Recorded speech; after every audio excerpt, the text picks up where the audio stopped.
Hey, this is Yuri Lowenthal. I play Peter Parker in Spider-Man and PS4 Spider-Man. And when I'm not swinging around the city, saving it from crime, I'm listening to the Raw Dogs podcast. They talk about video games and beer, two things that I like very much. So, check them out.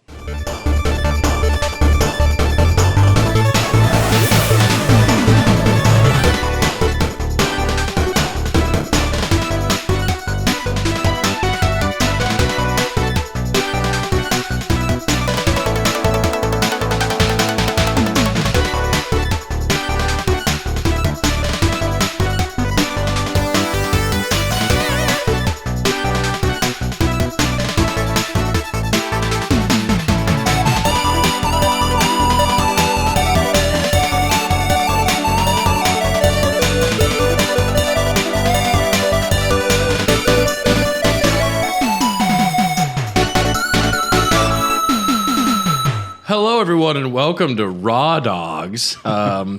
You know us as the better half of Hair of the Dogcast. We're the young ones. We're the cute ones. The ones they didn't want on the same team during the debate. They knew that our powers together would... It was too much. It was too much. It was too much that they couldn't even handle it because both of us, if you didn't listen to the Street Fighter versus Mortal Kombat, are staunchly in the Street Fighter camp.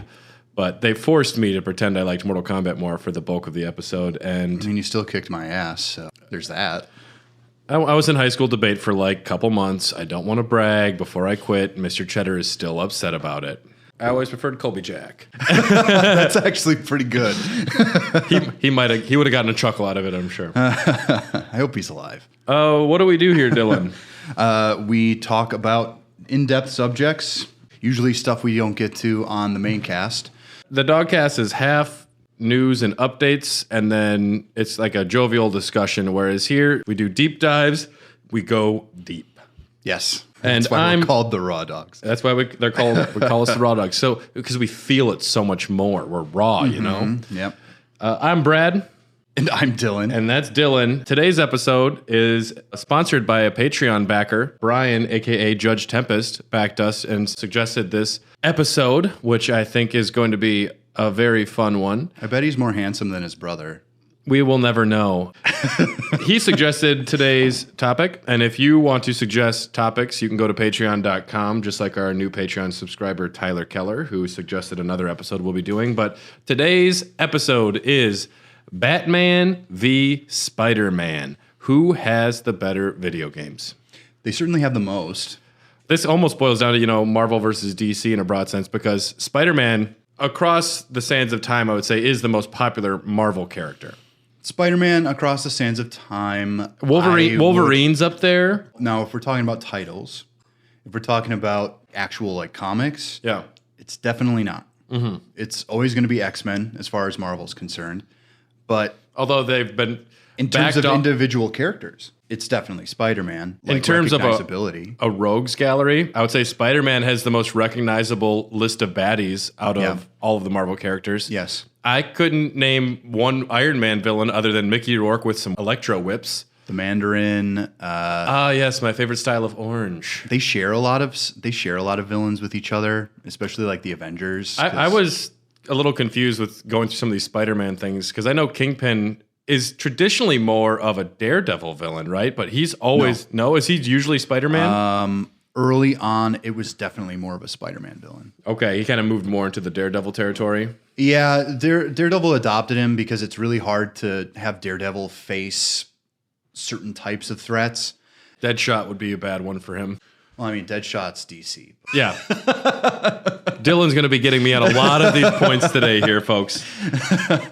No, he would face people like Stiltman. Stiltman. Literally Stiltman. He had like these leg extenders that made him probably as tall as like 100 stories. Yeah. Then there's like the Purple Man who can manipulate people's minds. So our backgrounds with these characters... I am not huge into comics. I did read the entire Civil War arc over like 100 issues. I've read that. Oh, you read all of the Civil War content? All of the first Civil War. I read all of that, and that's across the different comics that they intersect with too. Wow, that's an undertaking. No offense to Marvel, like you get some winners and a lot of losers in terms of writing and art. I think there should be more Moon Knight across the board. Agreed. And There's going to be a TV show, actually. yeah, I hope it's going to be as good as it can be. So my experience mostly isn't in the comic books.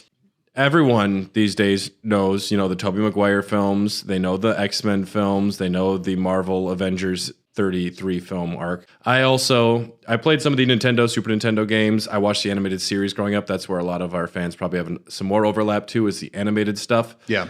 And there's a lot of good Batman and Spider-Man content there.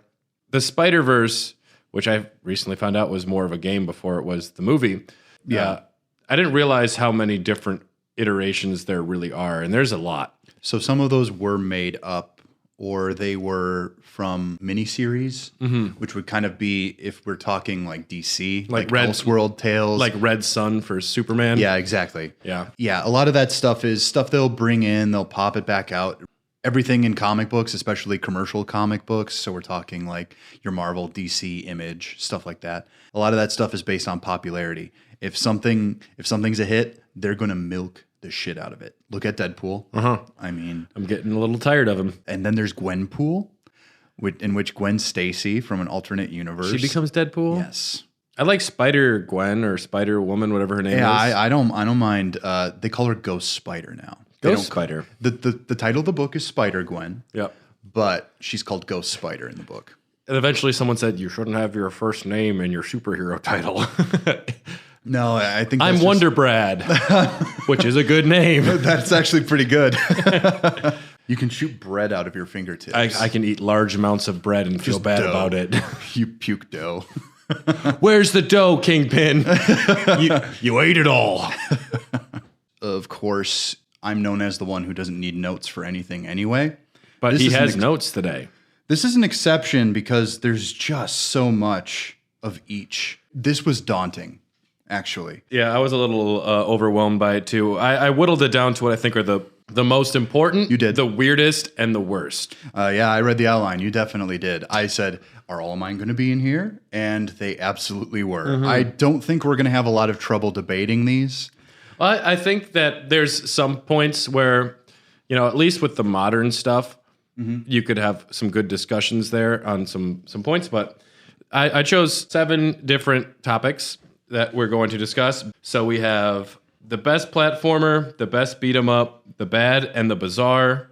And then after that, it gets kind of into the more modern stuff. The best comic book / animated series tie-in, something that's based on a previous thing. The best movie tie-in. The best original IP. And then our final decisions. I had a lot to think about, especially after playing some of the other stuff I've never even touched. I learned some interesting things today. Spider-Man has 2 Metroidvania titles. But before we get there, let's, video games in the early days, your 8-bit, 16-bit series, they're all going to be either platformers or beat-em-ups. That's the way that it went. If you wanted to license anything, your go-to was going to be something that would platformer. Sell. Yeah, a side-scrolling platformer. These are easy, they're accessible, everyone's played Mario. If they wanted to sell the most of anything, that's got to be their choice. And something about Batman titles, a large amount of them are based off the movie series because Batman has been the most successful superhero movie-wise for a long time. And so the first one that I thought of note was Batman for the NES, based on the first Batman film by Tim Burton, 1989. So I played this for the first time, maybe a week ago. Really? Yeah, I don't think I played it back in the day. I used to own it. It's fun. It's really good. It's it holds up. It's got that NES difficulty, which you only get on those games back then. Honestly, playing it again now, I really did find that it's a Mega Man-like. Those games back then, they don't hold your hand and give you tutorials. I saw this shoot that maybe Batman could forgo part of the level and just bounce back and forth. I didn't know if I could jump off the walls. Sure enough, I could jump up this whole thing, and I had a detective moment where I was like, I solved it, I figured this out. And then I've run into one bad guy who killed me like 10 times in a row. Yeah. Also, he has a torpedo gun. Yeah. Batman, people will say Batman doesn't kill people. Yes, he has always killed people. He's killed a lot of people. He has always killed people. Here's one of my bugaboos. A lot of the pop culture revolves around what was occurring at the time from then on. So video games got really popular around the time where Batman got gritty. So we're talking after The Dark Knight Returns. Before that, he was a little campier and people didn't take him as seriously. Dude, I would love a modern Adam West take on Batman. That'd be so good. That could be very fun. Make a $20 game you just get on the arcade store or whatever. My best recommendation for that is Batman Brave and the Bold. Yeah, the Wii game. Or the cartoon series. Oh, okay, because they made a game based on that. Yes, I know. Yeah. It's really good too. Mm-hmm. The Batman for the NES, it feels a little like Ninja Gaiden. A lot of wall jumping. Yeah. It's all projectile weapons. They listed the bad guys on Wikipedia, and I was curious because I didn't know a lot of them. There's Deadshot, KG Beast, Maxi Zeus, Heatwave, Shakedown, and Night Slayer are all bad guys that are not end bosses. Those last two I'm unfamiliar with. I think some might be original for this. But then there's also Killer Moth, Electrocutioner, Firebug, and then, of course, the Joker. Firebug, Killer Moth, I know those. Did you have any notable platformers you wanted to bring up next? Well, The Return of the Sinister Six was okay. That was okay. I'm glad you brought up another Nintendo one. This is one that I owned back in the day, and this is why I still have a fondness for Electro, because that was my first time seeing him. You mean Maxwell Dillon? Hey.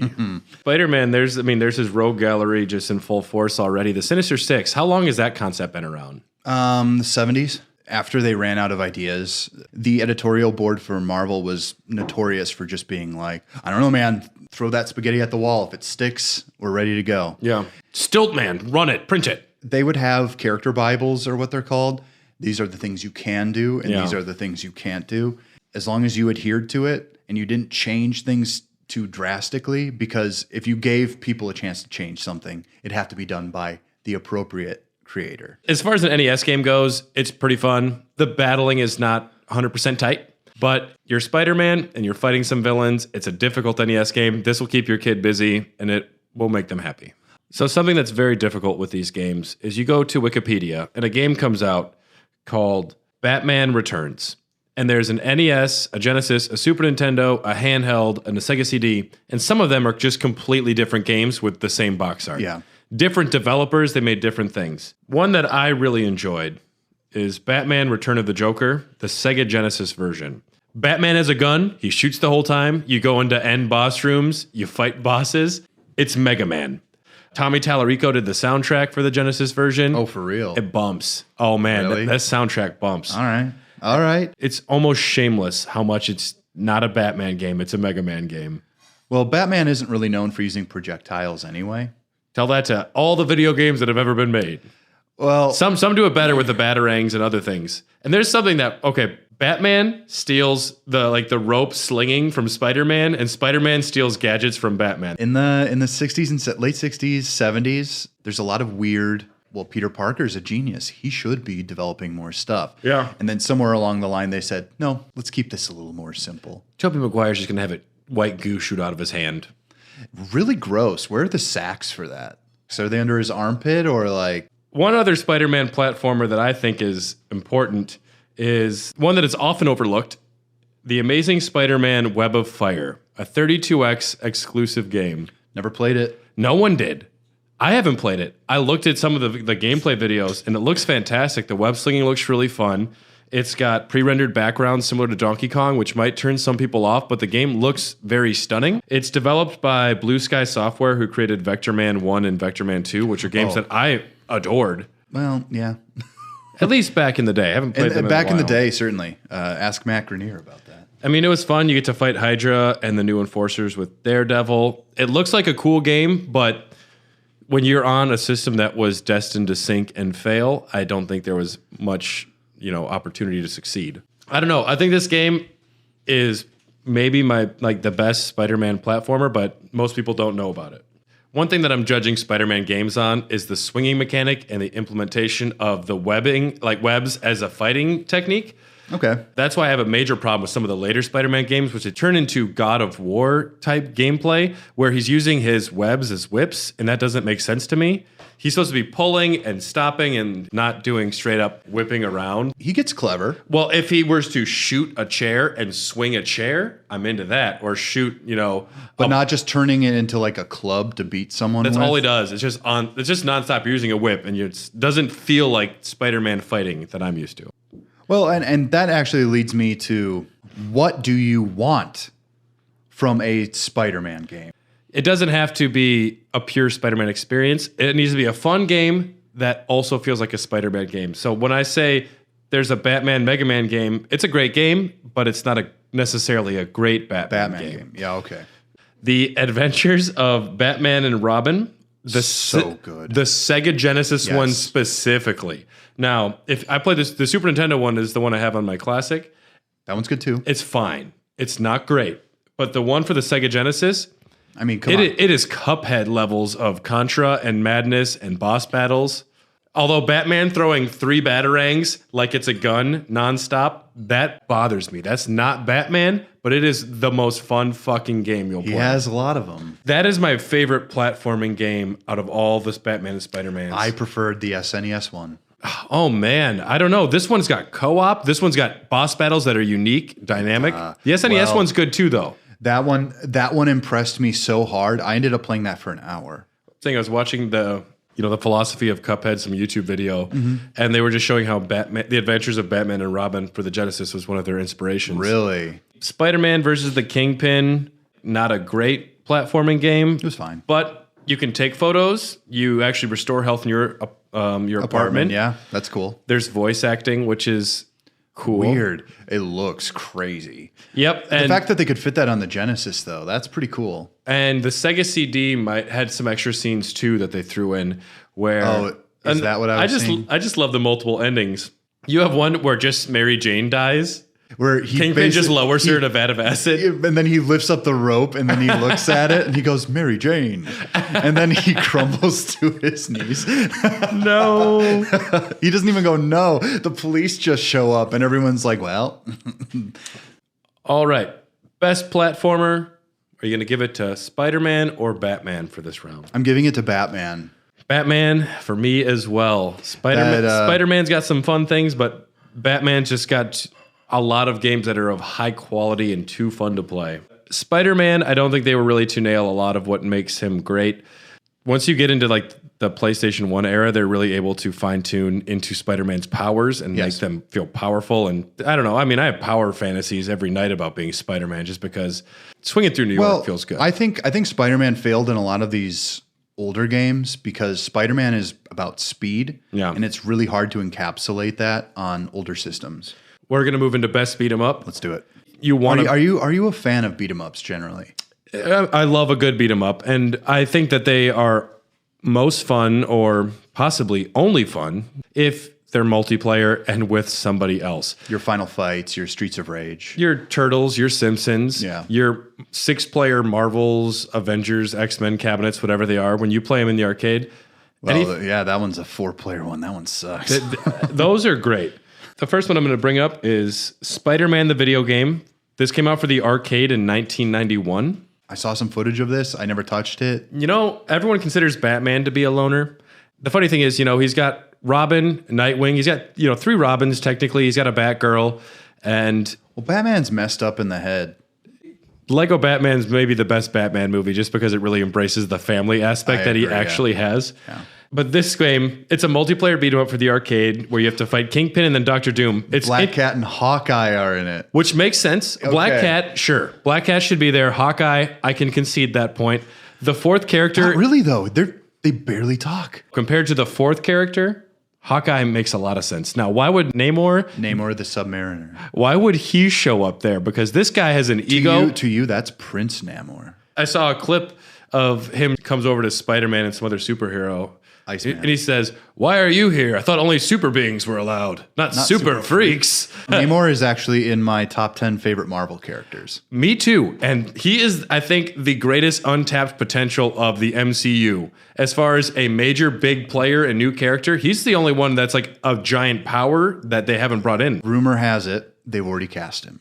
Who is it? The Rock? Keanu Reeves. Can you imagine Keanu Reeves screaming Imperious Rex? I don't know what Imperious Rex means, but yes. It's something he yells before he starts fucking shit up. Yeah. It basically means, I rule over you. I'm the king. What's the name of the Prothean character in Mass Effect that you end up recruiting? Jarek? Yep. I have a feeling Namor is kind of like... pull that, I think Namor kind of has that, like, we're so superior to you. Why are you talking to me? Well, what's cool about Namor is he's actually a mutant. Atlanteans are blue. But here he is. hanging out with Spider-Man, Hawkeye, and Black Cat fighting Kingpin. Maybe this is like a vacation for him. I just needed to get away, have some fun for a while. And he's wearing a Speedo in the game.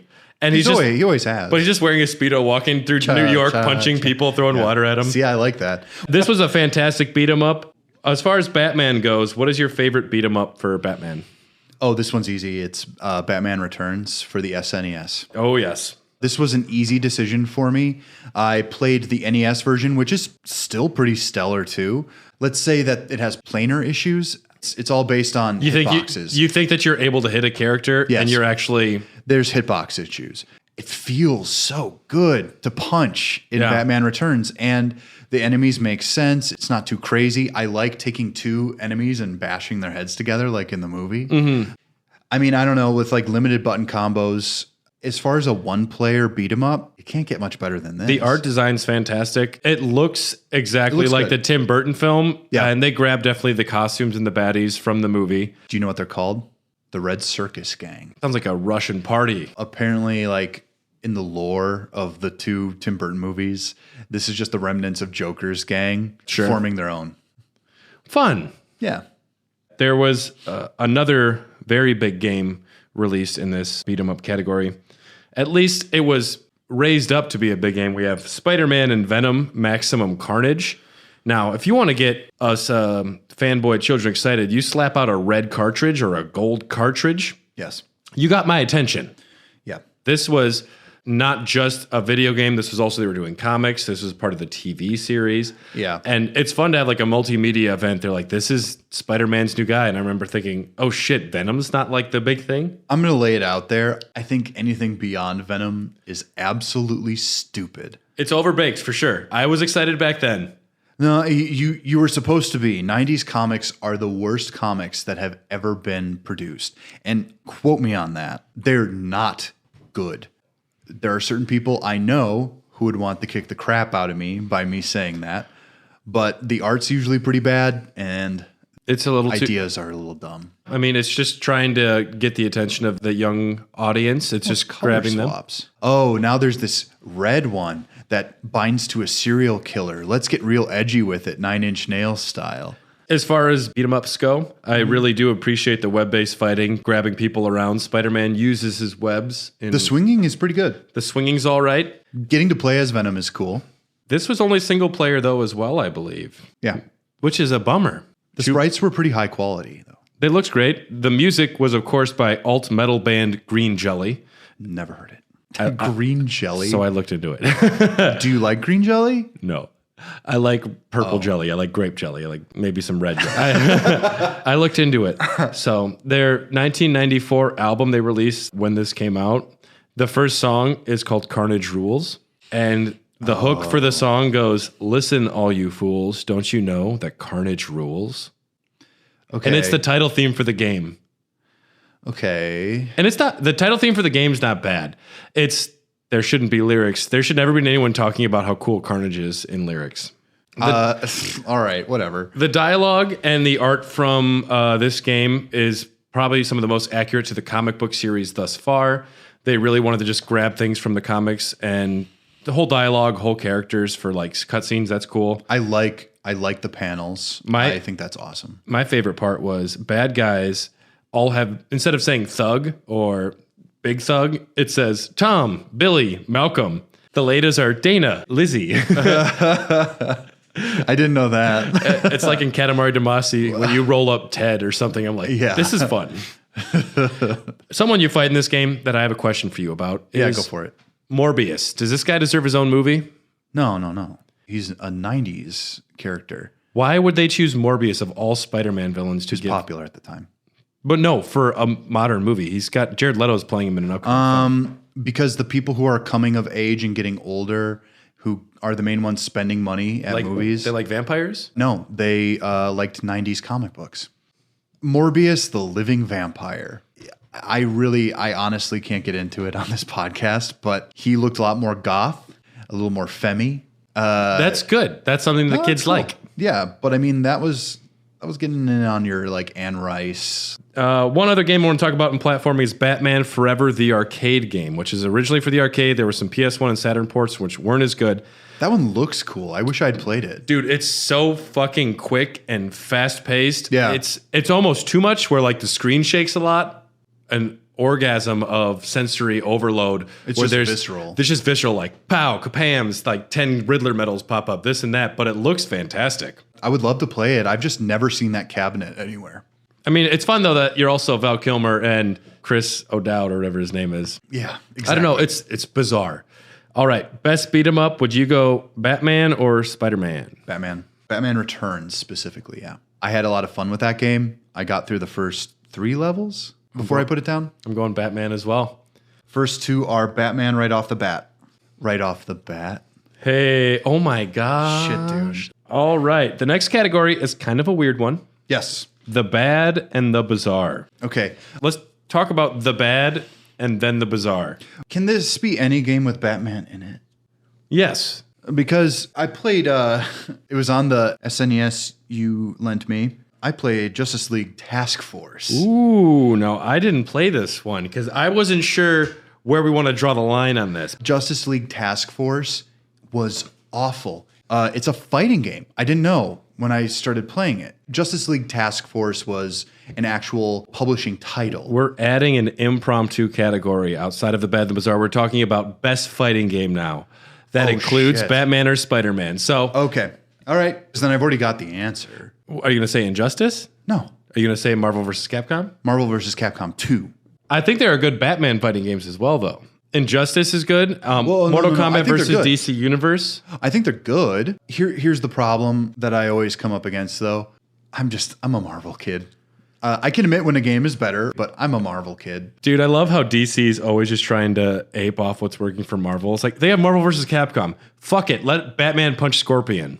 It got them a lot of money, to be fair. It did, and it made Mortal Kombat fairly neutered for that game in particular. Oh, that one's funny. We can't have that much blood. Of course not. I love, Why? though, that Batman will run over Robin with the Batmobile, though. Yeah.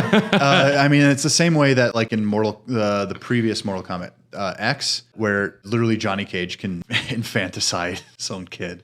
What do you call it when they're not kids anymore, but you kill them? Murder? He'll kill Cassie Cage by dislocating her jaw. Is it still infanticide? I don't know. I know Tyrion Lannister did almost all of them before he was done. Yeah, there was that one time he took that girl to get an abortion. No, he did fratricide, matricide. He didn't do matricide. His mother died when he was born. That's not an intentional killing. They'll give it to him. Doesn't count. Society gave it to him. Fine, whatever. Let's talk about Game of Thrones video games. Na, na, na, na, na. Oh, God, those have all been bad. You know that Skyrim was almost going to be an not an Elder Scrolls, Game of Thrones game. They came to Bethesda and said, we wanted you to make a Song of Ice and Fire based universe. And they said, that's cool, but we're busy. Really? Yep. All right. I listed Justice League Task Force. Well, let's each talk about what we think is the best fighting game. I will say, Marvel versus Capcom 2. and I'm going to say for Batman, it's got to be Mortal Kombat versus DC Universe. I agree with you, though. Spider-Man gets the edge as far as fighting games go. Yeah, he has some really cool moves. Let's get to the bad and the bizarre. Quest Probe featuring Spider-Man for the Apple II or Commodore 64. Spider-Man's second video game was a text adventure game. I found a way to play this. Yes. I hated it. When you look at I two stopped villains, after 10 minutes. when you look at two villains, you have to enter, I want you to attack Dr. Octopus. And it's like, I attack Dr. Octopus. It was completely unmanageable. I don't like these text adventure games because in the style of Zork, if you don't say the exact right keywords. Right. If there's a typo, I typo in my regular life all the time. And then it's a hindrance for sure. That's why autocorrect exists. Let's get the bad ones out of the way because they just don't matter here. I do have a runner-up just in case, and that would have been Batman Forever for the SNES. Oh my God, they used the Mortal Kombat engine. What were they thinking? Well, it's so awful. Like They move like it Mortal starts out Kombat cool. characters. Yeah. Batman looks like he's an old-timey boxer. He's constantly just doing the thing where he's like, yeah, put him up. He goes to Arkham Asylum. The opening to it looks really cool. It looks cool. It doesn't ever once play good. It shows a radar going down the streets of Gotham, and then it shows Arkham Asylum, which exists on an island in this universe, which is pretty rad. The only thing I could properly compare this to is Mortal Kombat Mythology Sub-Zero. Okay. It's that bad where an engine that's not designed for platforming, exploration, action, adventure is being pushed into it. Bad game. Yeah. Did you know that the first Marvel game was the first Spider-Man game for the Atari 2600? I owned it. Did you know Spider-Man and Captain America and Doctor Doom's Revenge? This game was for the Commodore, Amiga, all those old systems that if Tom was here, he'd say, oh, I played those when I was 47. Back during the Great War. During the old WW1, I played this game. This was a 2D fighter, kind of. It wasn't an action-adventure game, but it would be one-on-one you versus villains such as Lobo, Grey Gargoyle, Machete, Boomerang, Oddball, Hobgoblin, Batroc the Leaper. Batroc the Leaper was in the movies. Did you know that? No. Which movie? Captain America, the Winter Soldier. You know, in the opening segment, the guy he fights is Batroc the Leaper, technically. In Avengers 2, there's like a minor point of Taskmaster, who is going to be Black Widow's like main villain in the next one. Yeah, it's They're too thought out, man. They're too good.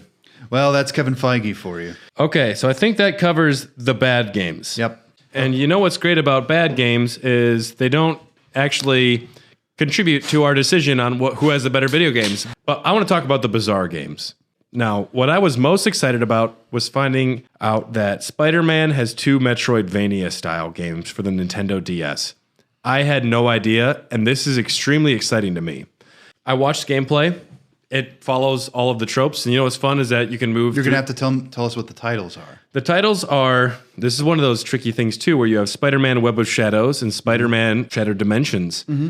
These games are absolutely, almost completely unrelated to the other ones, except for the fact that with Shattered Dimensions, you're changing between characters and universes, but they are traditional Metroidvanias in that you're traversing through a space. You have a map on your DS. You have to beat certain areas and bosses to unlock new spots.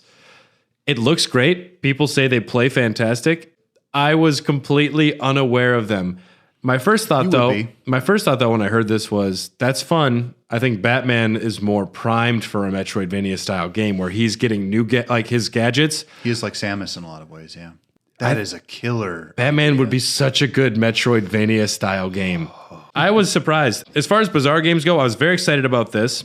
So that's my proposition for the best Spider-Man in the bizarre category. The best bizarre Batman game is a 2013 arcade game called Batman. It's an arcade vehicular combat game.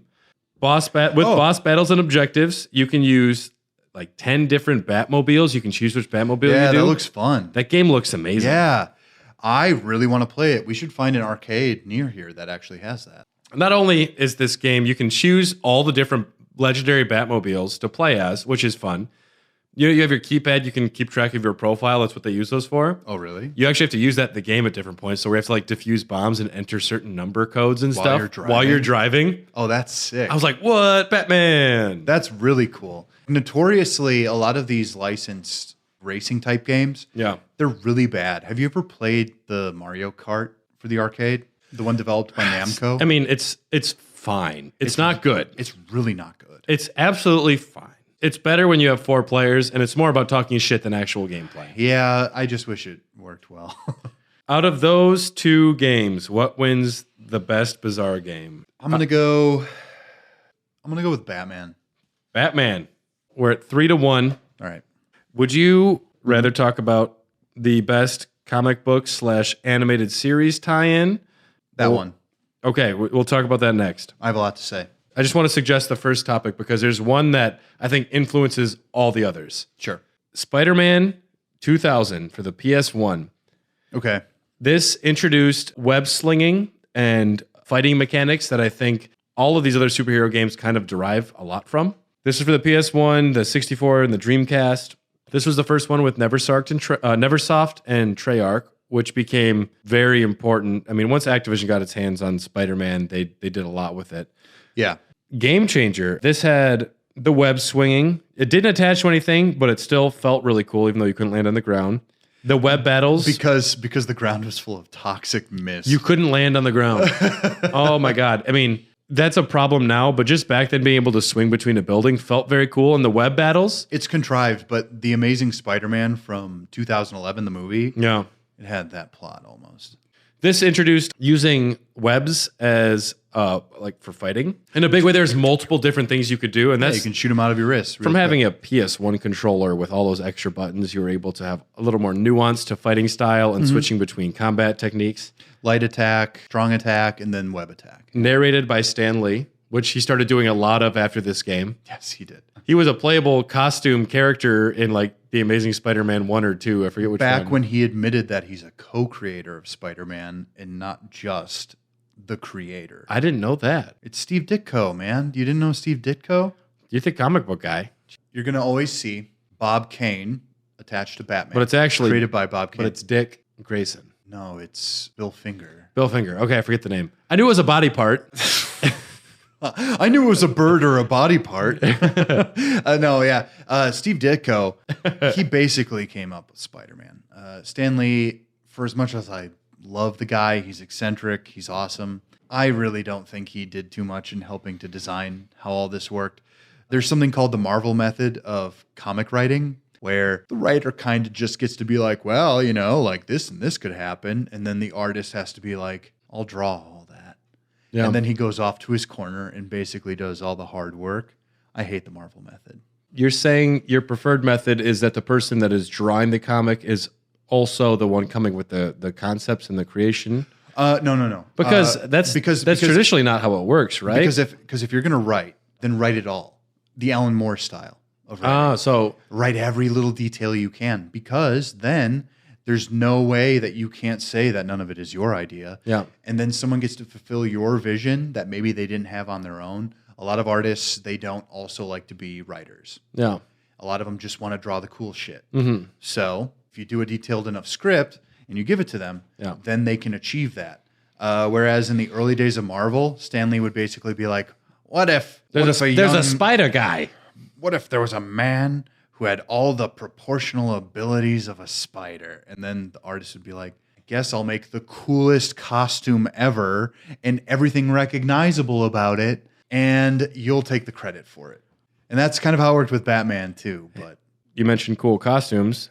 Thank God for Steve Ditko, because the Spider-Man 2000 game introduced a concept that I think this is the first, at least, superhero iteration that was a big game, where alternate costumes were unlockable. Yes. From the history of the character. And it wasn't just, you get these 2 extra costumes, which would now be DLC out the wazoo. They just they're throwing in every Spider-Man costume we got our hands on. Just play with them, have fun. Yeah. It adds replayability. It's just like a fun mix-up. When I'm playing the newest Marvel game, I am exclusively using the Tobey Maguire Spider-Man suit, and I'm pretending it's part of the Tobey Maguire verse. I always think about Into the Spider-Verse, because technically, what's the guy's name from New Girl? Yeah, they were going to have Tobey Maguire do the voice for that, but they backed away from it. Because that would have been great. Having the old... It wouldn't have been funny. It wouldn't have been funny, but it would have been cool to have that character now. Since Sam Raimi is doing the new Doctor Strange in the Multiverse of Madness, and I hope it gets fucking weird. I hope that Doctor Strange gets lost in the multiverse, and there's moments with Tobey Maguire. You can throw in like Nicolas Cage's Ghost Rider or any of the Netflix series. Get all of that weird shit and just have like little moments with all of them, even if it's just a fucking cameo. If you wanted to get Daredevil or the Punisher as even just make sure that they exist in the universe, you could have Doctor Strange pull 2 strings, and then you could have the Punisher from the Netflix series be official now. That makes sense. Yep, I think that'd be fun. And if you had Tobey Maguire make a cameo, you have my attention. You know what? I would be into it. Yeah. Because Tobey Maguire, Marvel can thank him, because the Fantastic Four movie from 1980 or whatever it was fine. The one way back when, but there was not a lot of good Marvel movies. Like the 90s one? But the ones that they had to get to keep the rights. Yep, that they never released. Yeah. The Spider-Man trilogy and X-Men were very responsible for making superhero movies popular. So show a little love. Plus, you own X-Men now. Give Hugh Jackman a cameo in there. You could do it if you wanted. Spider-Man even had a what-if mode for endgame content where they could like say, what if this happened instead of that? So do you know who's talking during those segments? The Brainiac dudes with the capes. That is Uatu the Watcher. He lives on the moon, and he observes sentient life in order to make sure that no one disturbs them, but he always does anyway. They observe all sentient life, and they catalog it throughout all of time. And the rule throughout all of it is that you're supposed to never interfere. Okay. Whereas Uatu, who lives on the moon, he's constantly like, hey, Captain America, if you don't do this, you're going to die. And Captain America's like, thanks, Uatu. Is it just and he because salutes? is it just because he likes Captain America? I mean, this was just an example. He does it for a lot of things. What else would you say is an excellent comic book / animated series tie-in game? My number one is Ultimate Spider-Man. I played it for the GameCube. Yeah, that's when they released after Spider-Man 2. So they were already excellent at the web swinging. This one was actually made in tandem with the Ultimate Universe, which was super popular at the time. Yeah. Which had the creators, Mark Bagley, the artist, and Brian Michael Bendis, who is, let's just say he's had a bit of a fall from grace, but he was the most popular writer of the time. Ultimate Spider-Man made Marvel so much money, they got out of bankruptcy. The Ultimate Universe saved Marvel from death, but it ended up becoming trash about 5 years later. As long as it got him through that period, that's all that matters. I chose this one specifically because Brian Michael Bendis helped write it, and they used Mark Bagley's art to create the look and feel of the environments. In terms of how it fits in directly to the comic books. Yeah. They retcon it later, but when you play it at the time, it really feels like you're playing a continuation of this game. I wasn't a huge fan of the Ultimate Spider-Man series. I had a friend growing up who did, and I read most of them through the trade paperbacks and stuff like that. In terms of faithfulness, this is without a doubt on the money. This has to be the winner. There's one contentious point about that game that people are a little unhappy about. Sure. With the web swinging. Mid-swing, you have to climb. Sure. You have to hit a climb button to get higher if you want to get more realistic. Have you ever played it? I haven't played it. It fits in really well. It looks like a great game. You know what's tough to do is argue for really Batman games in this one. We should talk about a couple Batman games in this, though. Let's start with Batman Vengeance. It was a PS2, GameCube, and Xbox game for 2001, made by Ubisoft Montreal. It's an action-adventure game with what I think is the strongest point is you have Batman and Joker voiced by Kevin Conroy and Mark Hamill. If you want to get people excited, you throw them in there. It was generally really well received. It's based on the new Batman adventures, and it's going to be that classic. You're exploring a level, you're hitting a bunch of guys, and then there's some moments where characters interrupt you. It looked a lot like the series. There was some wonky perspective shifts, which weren't good, where if you wanted to go to first-person mode, which you had to at some point, you also couldn't fight or do this and that. There was different controls, and you have to switch up mid-gameplay. Yeah. I mean, apart from that, Batman Vengeance, I think is probably, Batman the Brave and the Bold for the Wii, which you mentioned before, also would fall into this category. I really like that series. Yeah. But more as an animated series. They tried to introduce a new villain to the series just through video games with Batman the Rise of Sin Shu, I want to say his name. Well, you're pretty close. I think it's supposed to be a play on Sun Tzu, but... That was another game that came out for that same generation where you could play as Batman, Robin, Batgirl, or Nightwing, another beat-em-up style game. I recall playing the Game Boy Advance version because he never got adapted into any actual of the fiction. No, it was I think maybe 14 years later or something that he wound up showing up in a Suicide Squad story. All right. I played the Game Boy Advance version at a friend's house. I popped it in for maybe 5 minutes. Yeah. It looked cool. It's supposed to be adequate at best. Compared to what it's going up against, then there's also Batman Beyond Return of the Joker. I think the only thing that's cool is that you're playing as, Terry instead of Bruce. I loved Batman Beyond. I don't think it's gotten its proper justice in a video game outside of the fact that in the Arkham series, you can put on the Batman Beyond skin. Which doesn't really look like it. One of the things I will say is that's actually a perfect synthesis of these two titles. Batman Beyond is basically Batman as Spider-Man. Yeah. I don't know Batman Beyond. You've never seen Batman Beyond? No. They have the Spider-Verse now where they can go into different things. You need to have some new Batman movies. If they had a separate Batman Beyond series outside of the DCU, that'd be amazing. So I'm going to tell you something crazy. Okay. So in the Bruce Timm verse is what they call it. Yeah. Where Bruce Timm, the guy who made the first Batman, the animated series, and did all the art style, and then he did Superman, and then Justice League, and the list goes on and on. You'll know what a Bruce Timm series looks like just based off of its looks. In that fiction, Bruce Wayne gets old, gets no love. He has no love of his life. He has a dog. No Anne Ace. Hathaway. No Anne Hathaway. He's alone, living in the mansion. Alfred's dead. Terry shows up one day and he's like, I guess I will train you to be Batman because you figured out that I was Batman. And then Terry's like, yes. There's an episode of Justice League Unlimited where Terry finds out that he's actually the biological son of Bruce Wayne. That's a little too contrived almost, I want to say. It's not contrived. It actually kind of works. Okay. Well, that's because cool. his father was infertile. They should make the Batman Arkham people need to make a Batman Beyond series next then, in my opinion. It would make more sense, too, because if it was a half Spidey Batman, he'd make more sense for him zinging around the city like he does. Well, the biggest rumor is that there's a Justice League game they've been working on. We'll see. As far as the best comic book / animated series tie-in, Dylan, I think I know what you're going with. It's Ultimate. You're going Ultimate Spider-Man. I'm going to say Spider-Man, the 2000. Either way, Spider-Man wins. We're at 3-2. Okay, yeah. We're going to take a quick break here so you can hear from some of the other absolutely amazing podcasts from the Greenlit Podcast Network, which we are a very happy member of. Hey folks, it's Asif Khan, CEO, Editor-in-Chief, over there at ShackNews.com. Give a listen to the Shackcast, the official Shack News podcast of Shack News, over there on the Greenlit Podcast Network. Fans of video games, history, or video game history will definitely want to listen to Retronauts. Each week, Bob Mackey and myself, that's Jeremy Parrish, dive into the stories behind the greatest games of the past and the history behind the hits of today. Check us out every Monday on the Greenlit Podcast Network.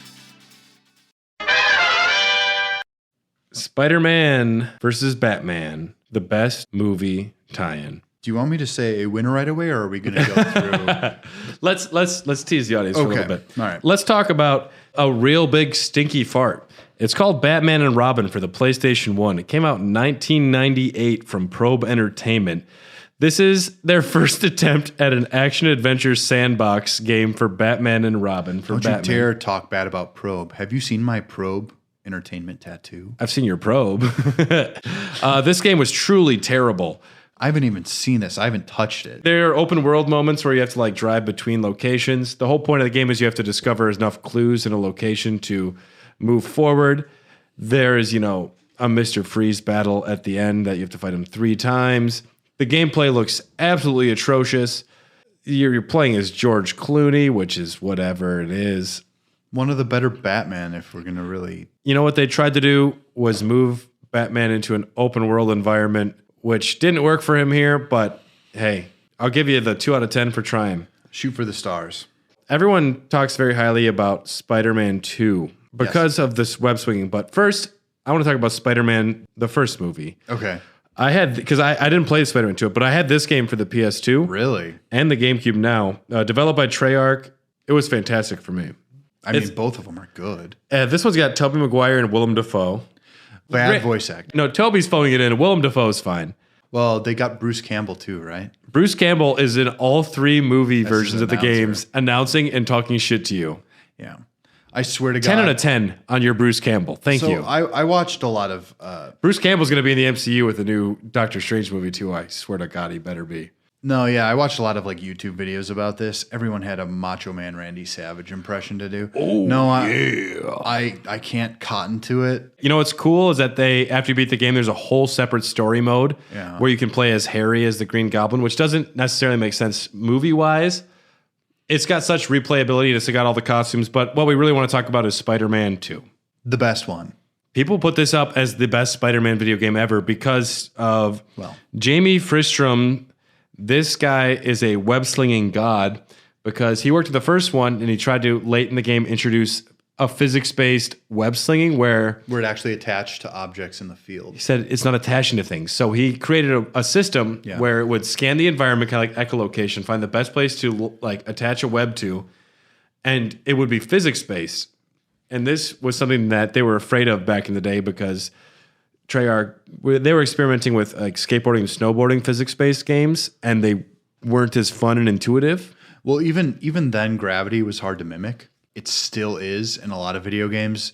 Let's say you beat someone up in a video game, the way they ragdoll, it's not exactly like there's a way that a character has to stand and sit and move in order to feel believable. And when it comes to Spider-Man, it has to feel like you're actually moving through something, like there's a momentum to it. Yeah.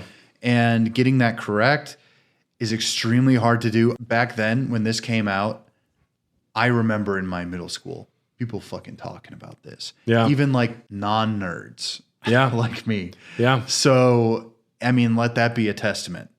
It worked.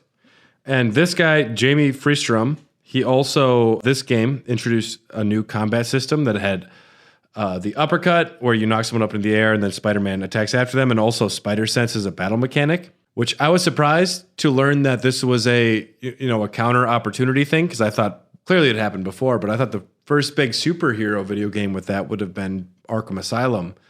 As far as superhero games, I wasn't familiar with that showing up before as part of a fighting scenario. I will say this, though. It makes a million times more sense for Spider-Man to have a counter opportunity than Batman.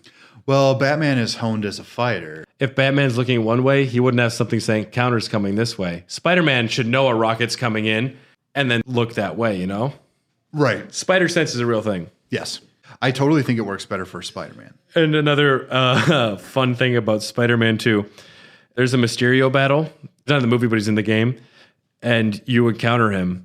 His life bar charges up like 8 times, like 8 full life bars. No, that's from Spider-Man 2000. No, this is in Spider-Man 2. Is it? He punches him one time, and it completely depletes. Mysterio is a funny villain. He's all brains, 0 brawn. Oh, yeah, absolutely. Do you want to talk about the only other Batman film we could bring Batman into Begins? this? Yeah. Actually, not bad. I played this. It's a fine game. Have you played it? I played it a little bit back in the day, yeah. It's a little on rails. I'm going to be absolutely honest with our listeners, and feel free to roast me if you haven't already. I don't pay attention. He has no social media. I have He no will not social know. media. Come after me. I don't really like Christopher Nolan's Batman at all. I think he's dumb. I don't think the movies are bad. I think the movies are good. Batman Begins is great. Dark Knight has such an exceptional Joker that it gets away with it. But The Dark Knight Rises is bad. I love that Batman Begins is one of the only like full entire Bruce Wayne's childhood to the full adult story, and it explains where it all comes from. Scarecrow is the major comic book villain-ish because Ra's al Ghul doesn't wear a mask, but otherwise, I mean, I love that Falcone plays a big part. Nolan tried to make a plausible Batman. I'm sorry. The way that Bale plays Batman is so dumb. You talking about the voice? A lot of it is the voice. Yeah. But it's also the suit that he wears too. To me, watching it now, it's kind of embarrassing. There are things that take me out of things. I don't know. The suit seems fine, except in the first one, he can't turn his head. That's only in the first one. In the second one, he can barely turn his head either. He turns it. He can turn his head though. And he has this thing where now you won't be able to unsee this. He's not wearing hockey pads. Just look at his mouth. Where the mouth is constantly just like, why would you create a suit where you can't breathe? Because he's a fighter. It's not just that. His mouth is constantly open and his lower lip is hanging down. And then he's constantly going like this. Brad, This is the birth of a new villain here. this is me, the mouth breather. Oh, that's a good one. I'm the mouth breather. And his cowl also has a permanent angry face, so it just looks like he's like There's half like- stupid and angry the entire It time. looks like you can see his mouth, but it's really like one of those shirts where you can see like a set of 8-pack or something. Constantly looks like his face is doing this. Yep, so that was Batman Begins. Spider-Man 3 for the PS3 360 was a hot, wet fart with bugs and glitches. I never played it. What's fun is there are QuickTime events where if you don't hit the right trigger, Spider-Man, instead of swinging his web, just falls on his face. There's a lot of that. I think that's funny, though. There's the Amazing Spider-Man movie games, which Those were middling, from what I understand.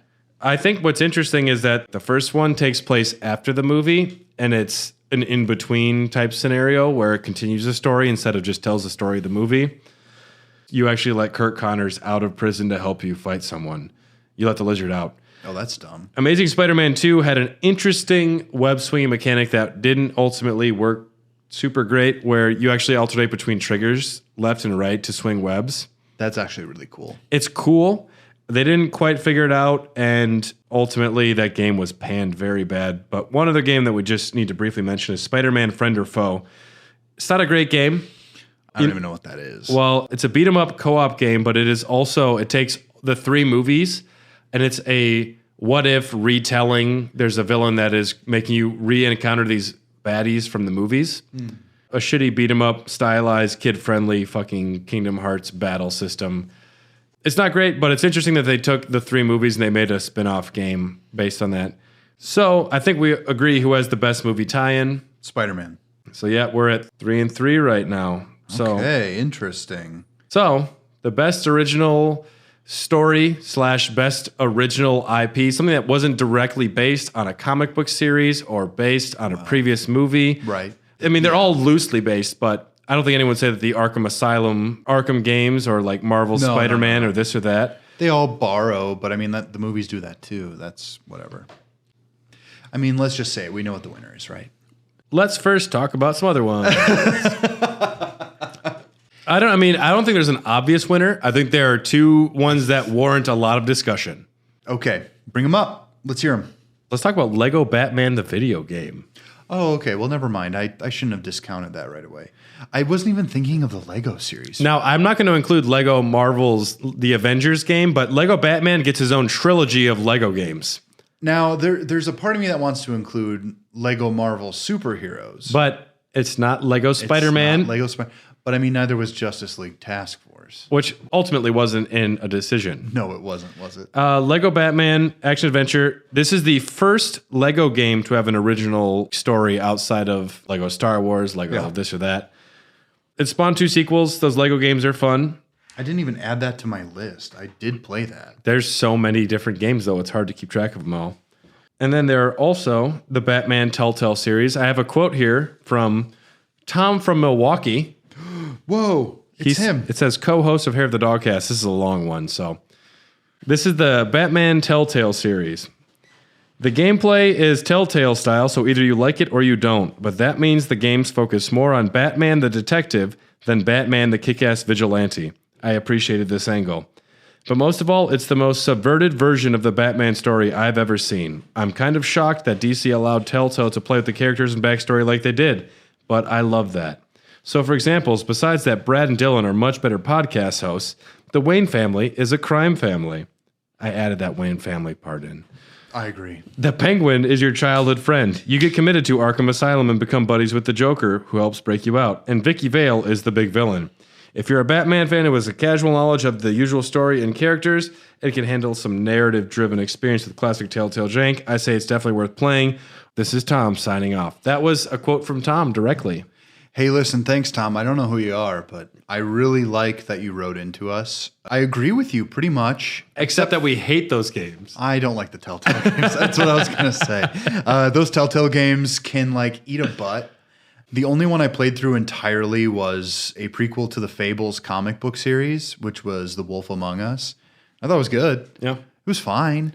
You know when a character says, this character will remember that? They don't. No. You can usually change it about halfway through. I admire the script writing. I admire the storytelling. Also, it'd make a really good choose your own adventure book instead of a video game because that's all that it is. Well, literally, you could take all those Telltale games, slap them into one little youth novel. Youth novel. Young adult novel. Yeah. Yeah, sure. People aren't going to read Choose Your Own Adventures anymore. They don't want to play those games either. Hey, but we appreciate Tom's comments about us as podcasters. One thing I'll say that is really cool about what Tom said is when you think about Batman now, the general populace doesn't think of Batman as a detective. They don't. Which is a shame because that is half of his strong points. So one of my best friends, she has a dog named Bruce. And I'm like, is he good at solving crimes? And she's like, oh, I get it because haha, he's named after Batman. And I said, Bruce, the dog. the world's greatest dog detective. And she said, what do you mean? Batman, the world's greatest detective. And she's like, what? He's named it for George Clooney from the movie. Oh, George Clooney, world's greatest detective. Yes. Oh, he's like Sherlock Clooney. Sherlock Clooney. Yeah, but people don't know that Batman is supposed to be a detective. The greatest part about Batman is his mind. It's not supposed to be that he's like some badass kung fu master. It's the mind plus the filthy rich plus the fighting ability. This is why this is so exemplary of what I was saying before. The video games, they came about in popularity after The Dark Knight Returns, which completely flipped the script on Batman entirely. So we're getting more action rather than actual crime solving. I mean, that's probably my biggest problem with those early games is Batman would not just side scroll punch people. He would swing up, avoid fights as much as he could to just get to the wherever he was going. Or make people disappear with spear guns. Yeah, he wouldn't punch every clown that he saw until he got an answer. He would just go to the answer. He's always been a stealth master, though. Let's talk about a couple Spider-Man games before we get to the two Titans. Spider-Man Web of Shadows. So remember when Mass Effect came out and everything was morality-based for a while? Oh, yeah. Okay. Did you ever wish I know you were where you're Spider-Man and you had the chance to either make out with Black Cat or not? Because everyone would have made out with her, right? Oh, yeah. Now, hold on. If I was still with Mary Jane, would I make out with Black Cat? Are you a Paragon or a Renegade? Are you That the may be symbiote or the Peter Parker? Now, listen. I'm a No, listen here. I'm a Spider-Man on the streets and a Peter Parker in the sheets. I'm like two different people. I don't know. Maybe Spider-Man is in love with Black Cat. We both have the web shooter. So Black Cat's kind of like a sidekick, right? No, Black No? Cat is her own character. She's literally a ripoff of Catwoman.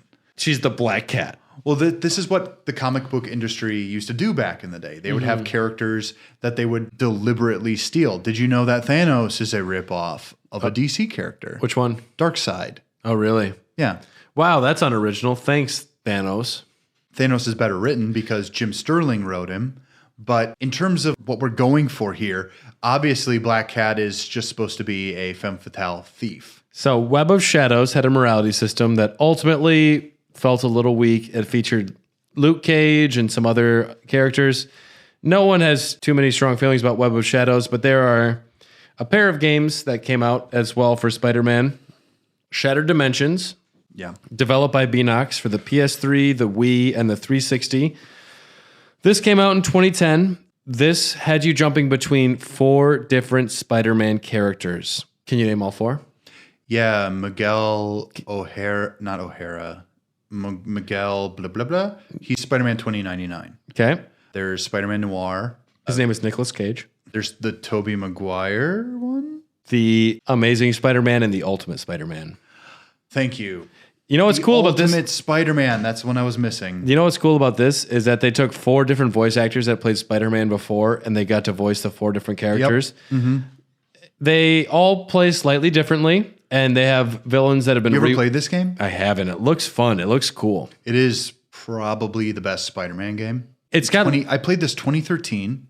I got it for $20. It plays really well, especially the 2099 parts. That's the very fast stuff, right? Yeah, there's a lot of action scenes. It's skydiving. Noir is stealth. The Ultimate stuff is a mix. The regular shit is just pretty straight up Spider-Man stuff. And then they all meet up. It was written by Dan Slott. Who went on to write multiverse stuff, right? Well, he did Spider-Verse in 2015. Yeah, because I heard this was the first merging of the Spider-Verses in a big way. Do you know what the original plot of the Spider-Verse stuff is? No. In the vein of Morbius, there is a reality jumping band of vampires who specifically feed off spider people from every universe. This sounds like a bad Shining sequel almost. Yes. And that's what happens. And then so it's basically them defeating that group of vampires.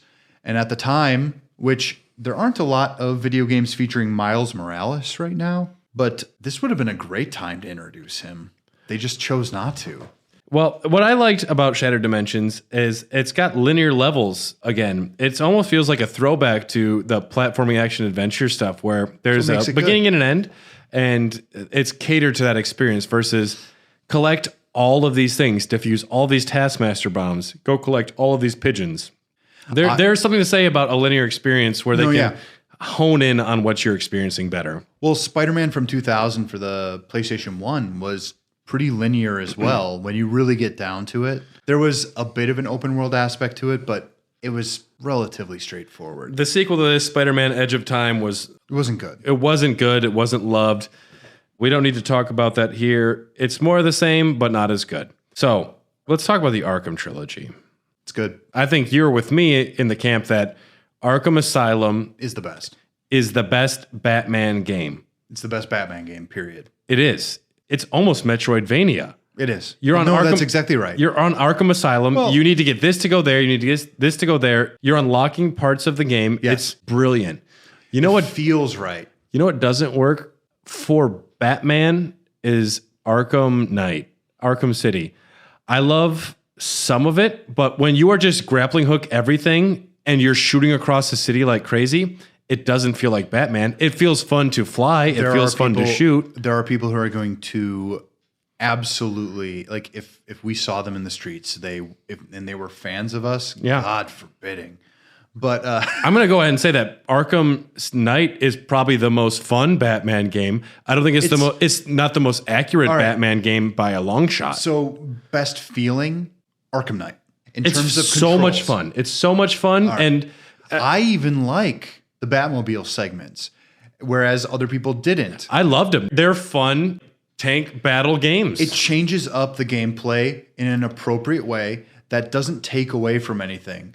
We talked ad nauseum about Final Fantasy VII last month. Yeah, we did. Those mini games completely take you out of what you're doing, whereas in Arkham Knight, playing in the Batmobile actually feels really good.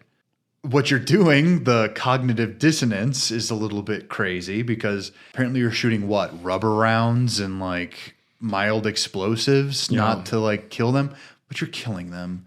If you're really going to get into how these super people beat up the common man, you're giving them CTE anyway. They're going to murder their family even if they reform. Arkham Asylum is a good game. Fuck me. Arkham Asylum is a great game. It's got a contrived ending. I had this many beers. The Joker's bad at the end, turning into a boss battle. The giant Joker? Yes. Yeah, that sucked. It's not necessary, but it's still fine. It's easy too. Arkham City, I think, is still a great story. I just don't like how Batman moves. It's all the movement base that I think doesn't work. What don't you like? Is it the way he traverses the city? Well, it's basically Spider-Man. There's this problem with these two characters where they need to become the same thing. Spider-Man has a lot of gadgets in the new Spider-Man game. Which is good, though. Which is fine, but to me, that's not where the character is. And Spider-Man, so Batman doesn't need to grappling hook between every building, and then you tap X a million times, and you shoot up 200 feet above the building, and then you glide down. Let me say this, because I've read a lot of comic books. When you have these characters, they evolve over time. What I really love about like the new Spider-Man movies is that they actually say, no, Peter Parker would actually be a little bit more clever. He would have like drones, or he would have these things that he would actually take advantage of. Because why wouldn't he? If he's fighting crime, let's say you went out into the streets and the streets were full of criminals every single night. Would you just bring your baseball bat, or would you bring your baseball bat and a series of guns? And 10 guns. Yes, exactly. The reality here is that these things adapt to their times. I'm just saying, for what people know a character for, Spider-Man in the movies doesn't use a lot of them unless he's got the Tony Stark suit and he doesn't know what they all do. And it's fun to watch him learn some of them, but I don't know. It's a different thing with the new Spider-Man game where this is your spider drone. This is your spider bot. This is your spider thing. I like having web-based combat where you can do different things with your webs, where you like ball it up and you can shoot like a charge web, or you can create like a little protective barrier for yourself and explode out of it. Right. Those things are fun. I don't know. What we're getting back to with Batman needing to move around the city kind of like Spider-Man with his grappling hook. If they were to implement a way where you can traverse around the city. That's less tapping a shitload and flying. That's what they tried to do with the Batmobile. And also with the Batmobile, people are unhappy with the way Arkham Knight has those Batmobile sequences. I think it's great. Drive your Batmobile where you're going and shoot out of it and then go in the building you need to. But That's the best part. But if you want to get from this point of the city to the next, you should have to go down to the Batmobile, drive it over, and then shoot up. If you want to fly across slowly from rooftop to rooftop, you should be able to. But I don't want to be able to grappling hook, shoot up 200 feet above a building, glide down, grappling hook. Batman's ripped. He's not that ripped. No, if you want it to be an accurate Batman game, that fact aside, Arkham Knight is one of the most fun games I've played out of this entire series. Accuracy. Come on. You know what I'm talking about, though, right? No, I know what you're talking about. Like, there's no way he could survive any of it. Like, literally, his arm would rip off. Yeah. We're talking about comic book characters.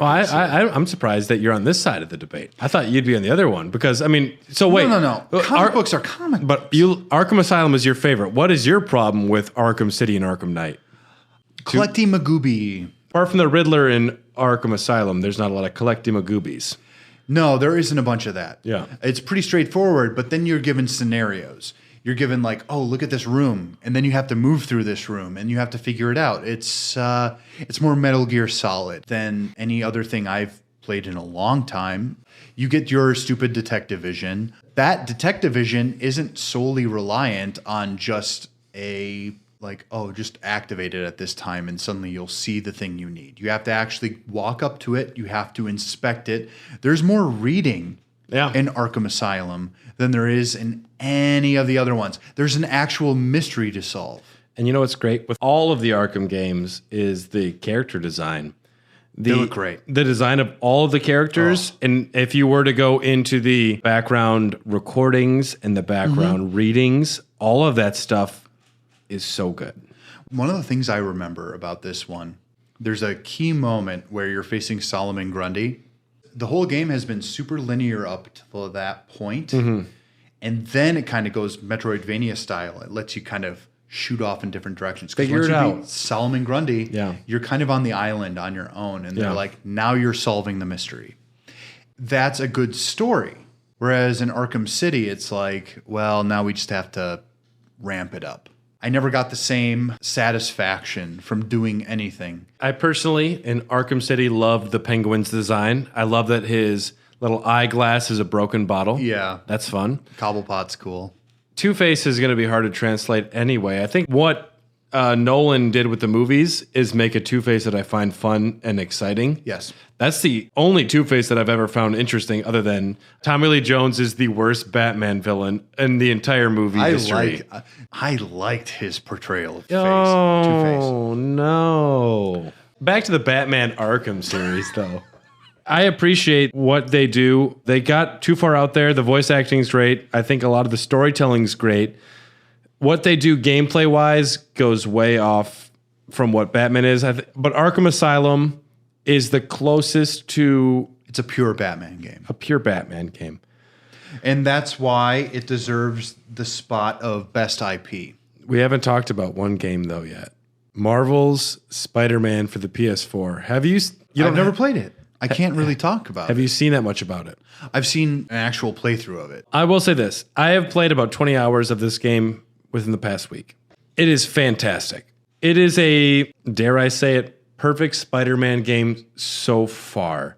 You know what's fun about the web slinging? So you hold the R2 button. You first have to hit X to jump off the ground. Sure. But when you're web slinging, you just hold the R2 button down. And if you hit X, it breaks off your web. But you'll shoot another one if you're still holding R2. So I stay low to the ground to pick up speed. If you need to get higher up to get above a building, you hold onto your web longer before you break it off. It's about breaking off the web, which is kind of when you choose your momentum and where you're going. And then you can hit the circle button and it'll stop and you reach back if you need to make a quick adjustment for where you're going. The web slinging, top notch. The best web slinging I've had in a game so far. Okay. And also, if you're doing something and you need to make a precision landing, hold L2. You can aim where you're going and tap the R2 button. Zero in a spot, land right where you're going. Super slick, very fun. All the battle mechanics, it goes back to the Spider-Man 2 movie game where you have the uppercut, you can knock people in the air. You can just web shoot guys and lock Yeah. them to walls. There is a million different battle possibilities. You definitely see where Arkham and Spider-Man are influencing each other. Well, it's the Assassin's Creed. It's the truth. Well, no, but that's the one who originated that. It's the open world where Yeah. it's fun to climb, it's fun to explore a giant world. And The multi-person counter battle is what I call it. man, Assassin's Creed is responsible for so many different games these days. Well, that's why when everyone criticizes Assassin's Creed, I'm the first one to be like, no, you're not paying attention. It influenced everything. Because the moment that I get control of Spider-Man, the first thing I do is every little collect a pigeon, every little defuse the bomb, every little go to the top of this tower, and then you go to the top of that tower, you unlock all the treasure chests or whatever. Now, to be fair, this Ubisoft style of gameplay, which we can call it that now, it's pretty ubiquitous. But what's also great about the Spider-Man game, it walks that fine line where, I mean, it's not based on a comic book, it's not based on a movie, but it's based on the fact that you know a lot of this stuff. So it peppers in little references here and there, which is really fun. But what it does successfully, which I don't think a lot of games do successfully with QuickTime events, so far there's been a few moments where you are like fighting a helicopter and you have to assault the helicopter, fighting, which is essentially kind of a newer bad guy.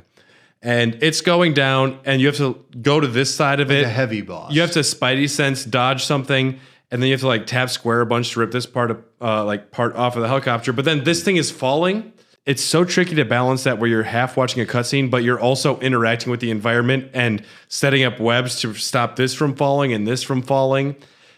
It made me successfully feel like I was in a Spider-Man movie, right? Where you have Tobey Maguire or Tom Holland, or, even Andrew Garfield, where a million things are going wrong, and you are somehow able to barely stop it with your web powers and hold it together. I don't want to say it. It made me feel like Spider-Man. Okay, I know. Arkham Asylum makes you feel like Batman. There's a phrase I don't use anymore when describing video games. Solid. I hate that. It doesn't describe anything. But saying it makes you feel like Spider-Man actually says something. Based on the time that you're actually saying something about it, it means something. Dylan, do you prefer Spider-Man or Batman for best original story property? It's going to have to go to Arkham just because of Arkham Asylum. I had such a good time with that first one. Even if I wasn't a fan of the second two all that much, I think everyone else was. I kind of got to fall in line. I'm going to say my favorite of the best original IPs is Marvel's Spider-Man for the PS4. This is accurate to what Spider-Man is and what I expect from him, and it's also an incredibly fun game. Now, if Arkham Knight was as accurate as it is fun, that would be hard for me to choose, but I'm going Marvel's Spider-Man here for this one. We're at a tie right now. Let's just move on to the final thoughts category. Okay. Favorite game for each superhero. What is your favorite game overall? Shattered Dimensions. You prefer Shattered Dimensions? That's your favorite game overall? Yeah. The Adventures of Batman and Robin for the Sega Genesis. Really? Okay. It's the best game. It's the best game. It's fucking Cuphead style boss rush almost where... I mean, I've never played it. That's the problem. Do yourself a favor. Yes. Tonight, probably, yeah. Dude, that game is fun as shit. Okay? The most accurate game for each superhero. Batman Arkham Asylum is the most accurate Batman game, in my opinion. I can't imagine one that'd be more accurate to Batman. No, I think you're right, just in terms of the fact that it actually has the medium to tell the story. Spider-Man, I'm going Marvel's Spider-Man. Those are the most accurate, in my opinion. Marvel's Spider-Man, developed by Insomniac. I'm going to have to say that one. Okay, wait. Because I've seen... Let's rework this final thoughts category. Okay. So... these are each worth a half point. So we can only choose one. So our favorite game out of all of the games, you're choosing Shattered Dimension. Yeah. I'm going to choose The Adventures of Batman and Robin. So that's each half a point. We're still tied. The most accurate game for each superhero, I'm choosing Batman Arkham Asylum. And I'm actually going to give it to Sony's Spider-Man. So we're tied. Wow. This actually got more contentious than I thought. Personally, outside of this, who do you think has the better games overall? Are we talking about percentage?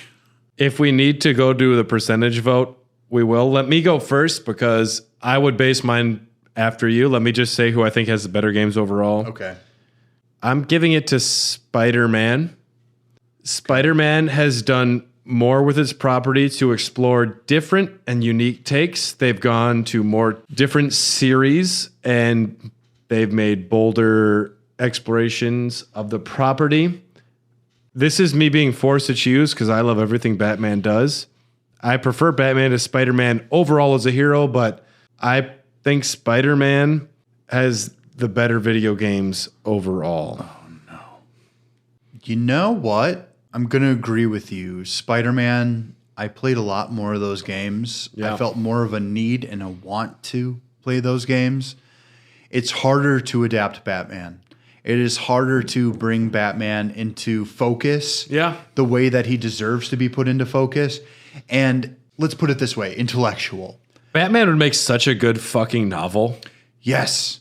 Batman is more intellectual. Batman is something you have to pay attention to. Batman is a detective by trade. Yep. Whereas Spider-Man, you can do the action stuff. You can make him feel like Spider-Man without having to, let's just say, try too hard. He's got combos. He's got things he can do. He can use his web. He's a man made of spiders. What am I going to say? He does whatever a Spider-Man does. You know what? Actually, you brought me around on it. I was going to say Batman for a second there, but I actually agree with Spider-Man. Now, if you had to guess, if we asked our Instagram fans who had the better video games, Batman versus Spider-Man, I'm going to say 70 Batman, 30 Spider-Man. no, it's close. No, Was I close? you were wrong on the wrong side. Oh, it flips. Batman 48%, Spider-Man 52%. They're close. People are divided as well. Wow. Batman is my favorite DC, and Spider-Man is my favorite Marvel. I know you would Really? choose. I know you would choose Plastic Man and Stilt Man for your people, but Stiltman isn't a hero. Plastic Man's DC, yeah. Good choice. I kind of Nailed it. I kind of prefer Elastic Man, though. I like Big Wheel. I like Rocket Racer. I like Ventriloquist. I prefer Madam Rocket. I prefer Madam Web. She's integral to a lot of Spider-Man stories. If you want to go multiverse, you need Madam Web. She's not integral. To a lot of Spider-Man stories No, in the she game. In the isn't. video game, she is. Oh, piss off. So our final answer for who has the better video games overall is Spider-Man, but we agree it is a close battle, and we love these video games for both Can I of them. just say I don't like Batman at all, really? You don't like Batman. No. Who's your favorite DC? No, I might go Green Lantern. Which one? You going Hal Jordan? That's the only one I know, so I'm testing Dylan. No, Because they almost made a Jack Black Green Lantern film, you know. Guy Gardner. Duh. I guess I don't know enough of the comic Do you know books. who my favorite Marvel character is? Macho Man Randy Savage from Spider-Man? Yeah, that one. Bonesaw? Bonesaw! I'm gonna get you, Spider Guy. Hey, Freak Show! You're going nowhere! I got you for 3 minutes! 3 minutes of playtime! Is there a superhero that you think needs to have a video game that doesn't have one yet, Dylan? You can name one and talk about it for 1 minute. I'm going to go ahead and say... Silver Surfer. Okay. Have you ever played like a really great space combat game? Gravity doesn't make sense, but you're like still shooting lasers out everywhere. Like a space dogfighter. That's what you Almost. want. Yeah. I would make a Final Fantasy Tactics style game where the different characters had different special powers and abilities that were representative of their superheroes. It's going to go Marvel, and it's going to be street based. There's no Namors. So Daredevil. It's going to be Daredevil's, Spider-Man's. It's going to be... Okay. It's starring Spider-Man, and it's going to be characters that don't have a tons of big powers. Hawkeye can snipe someone, you know. Sure. I would do a tactical-based game where there's no characters that are overpowered. It's grid. It's grid. It's grid-based. Would yeah. it be hex? Would it be hexa based No. or would it be tile based? Tile-based? I'm a simple man. All right. Well, I actually think that sounds really cool. There's something really nice about that. So this has been Raw Dogs. A big special thanks goes out to Patreon subscriber Brian. Judge Tempest is what he goes by. It's weekend_2 for Twitter. Thank you so much for supporting us. We appreciate it. It's Patreon fans that allow us to do what we do. We're not really making money right now, and we're doing a lot of work to make these podcasts and YouTube episodes and stuff happen. Brad and Tom do a fabulous job editing this. And if you want to support us, please go on to Patreon. If there's one thing, and I think Brad is going to agree with me on this one, is that we're going to appreciate our fans no matter what the situation. We love you. If you want to outright just like say what we talk about at the $25 tier, choose a topic, we will talk about it. If you can't support us that way, what we really would appreciate is a like or a subscribe. Write us a review. That's all great. Tell your friends about us. Thank you to everyone. If you want to reach out to us, we're at hairthedogcast@gmail.com. On Instagram, we're currently doing a character battle. When you're listening to this, we have the final 8 characters this week. So go to our Instagram at hairthedogcast to vote for who you want it to be.